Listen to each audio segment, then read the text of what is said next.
definition and sort of fractures in physiotherapy earlier. Today is 12th of October, which is celebrated as World Arthritis Day. ठीक है?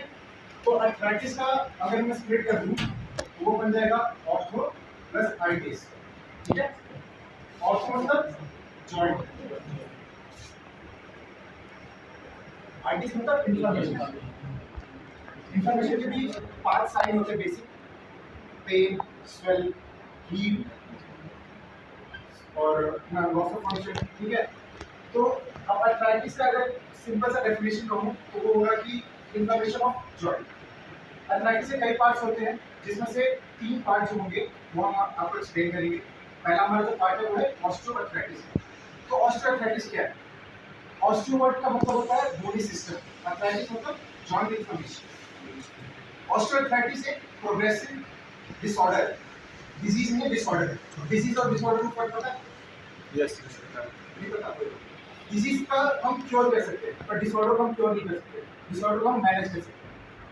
कुछ दिनों पहले मैंने cerebral palsy पे lecture दिया था. उसमें मैंने कहा था कि वो नॉन प्रोग्रेसिव है, बट मैंने ये भी कहा था कि ओए का जो केस होगा वो प्रोग्रेसिव होगा. तो प्रोग्रेसिव का क्या मतलब है? प्रोग्रेसिव का मतलब होता है कि अगर किसी पेशेंट को ओए है तो वो धीरे धीरे उसकी जो सिम्टम्स होंगे, साइंस होंगे, वो इंक्रीज होंगे, धीरे धीरे होंगे. ये नहीं कि आपको अचानक से चेंज दिख जाएगा, लेकिन वो समय के साथ साथ 1-2 साल 10 साल बाद वो चेंजेस और बढ़ेंगे. ठीक है?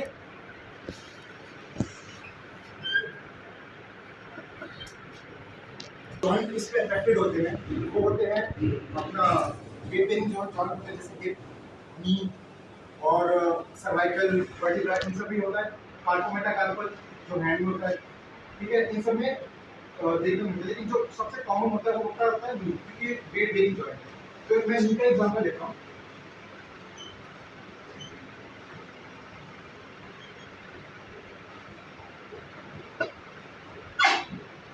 ये भी अपना फीमर, ये टिबिया, ये फिबुला, जस्ट फॉर एग्जांपल. ठीक है? इनके नीचे कार्टिलेज होती है. कौन सी? हाइलिंग कार्टिलेज. और इसके अंदर साइनोवियल फ्लूइड होता है. अब इसका फायदा क्या है? इस कार्टिलेज और फ्लूइड का फायदा ये है कि जो जॉइंट है वो ग्लाइड अच्छे से करता है. बट कोई केस में क्या होता है, ये हट जाता है. तो अब क्या होगा? बोन आपस में टकराएगी. ठीक है? बोन आपस में टकराएगी तो उससे क्या होंगे? ऑस्टियोफाइट्स हो जाएंगे. यहाँ छोटे छोटे स्पर्ट्स निकल जाएंगे, इनको बोनी स्पर्ट्स कहते हैं. अभी इतना एक्सट्रीम पेन करते हैं ना कि इंसान चल भी नहीं पाता है.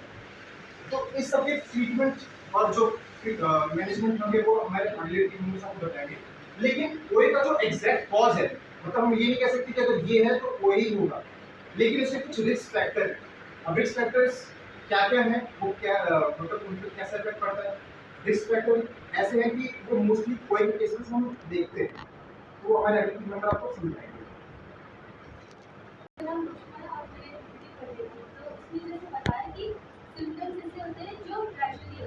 और जिस फायदा ऐसे होते हैं वो ऑस्टियोआर्थराइटिस में, जैसे फर्स्ट में एज. जो एज है हम कह सकते हैं कि एज में जो अगर यंग बोन है तो उसमें जितना भी कंप्रेसिव फोर्स लगा है वो हैंडल कर पाता है. लेकिन एज में जितना हम बूढ़े होते जाते हैं तो जो कंप्रेसिव फोर्स है वो हैंडल नहीं कर पाते. तो ऐसे उनमें ऑस्टियोआर्थराइटिस दिख सकता है. और जेंडर मोस्टली ये फीमेल्स में ज़्यादा होता है. और फिर सर्टेन हेरिडिटी केस होते हैं जिसमें कि जैसे डिफेक्टिव कार्टिलेज हो गया, और फिर जो जॉइंट्स का जैसे डिसफॉर्मेशन हो गया तो इसमें भी ऑस्टियोआर्थराइटिस दिख सकता है. और फिर जॉइंट इंजरी, जैसे कि कोई स्पोर्ट्स खेल रहे या फिर कोई कुछ फिजिकल एक्टिविटी कर रहे हैं उसमें ज़्यादा जॉइंट में प्रेशर आ जाए तो उसमें भी ऑस्टियोआर्थराइटिस हो सकता है. और फिर और ओबेसिटी में जिनकी लाइक चर्बी ज़्यादा है, जो मोटे ज़्यादा है, उनमें भी हो सकता है. और फिर ऐसे डिजीज होते हैं जैसे कि जिससे जो जॉइंट की नॉर्मल स्ट्रक्चर है और फिर उसके जो फंक्शन है उसको चेंज कर देता है. जैसे कि रूमेटॉइड आर्थराइटिस और फैब्रिक डिजीज करके है.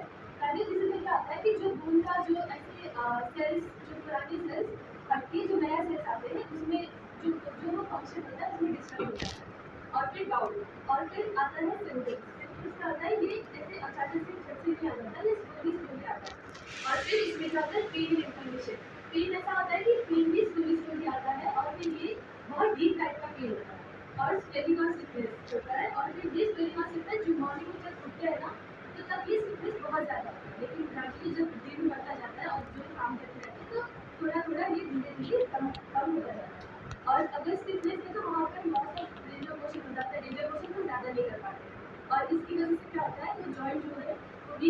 है और फिर लाइक वो जॉइंट रॉक होने लगता है।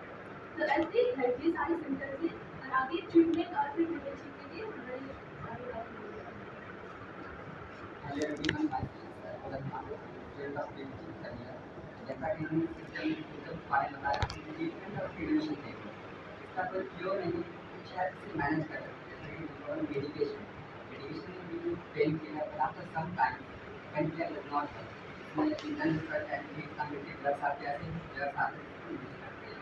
इसमें माइल्ड केस में मेडिकेशन करते हैं, मॉडरेट केस में फिजिकल थेरेपी देते हैं। फिजिकल थेरेपी में हम यूएस देते हैं, टेस्ट देते हैं, पैरालिसिस देते हैं, फिजियोथेरेपी देते हैं, थेरेपी देते हैं, ऑपरेट देते हैं, एक्सरसाइज करवाते हैं, काफी मतलब स्टिचिंग करवाते हैं, नी प्लेस करवाते हैं, एंकर टॉप करवाते हैं, एंकर रोटेशन करवाते हैं।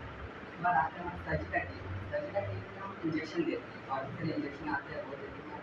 उसके बाद जो भी इंजेक्शन आते हैं वो देते हैं। पर यंग एज में अगर इंजर्ड हो जाए तो हम सर्जरी करके मेडिकल इम्प्लांट करते हैं। नंबर 4 पे आता है वेट लॉस। ये सबसे मोस्ट इम्पॉर्टेंट है वेट लॉस के बाद। सर इसका प्रिवेंशन कैसे करें? जैसे कि स्टैटिक रहकर अवेयर रहकर दूसरा है कि डाइट रिच इन कैल्शियम। तो ऐसा डाइट है जिसमें कैल्शियम ज़्यादा है, मिल्क हो, पनीर हो, चीज़ हो, राइस हो, ऐसा डाइट है। इसका वाटर का इंटेक अच्छी मात्रा में इंटेक उसका सही है। उसके बाद अगर हमारा एक्सरसाइज वगैरह योगा हो गया, योगा कर सकते हैं, एक्सरसाइज कर सकते हैं। उसका हमारा आता है रेस्ट करके ये सब कुछ मिल सकते हैं।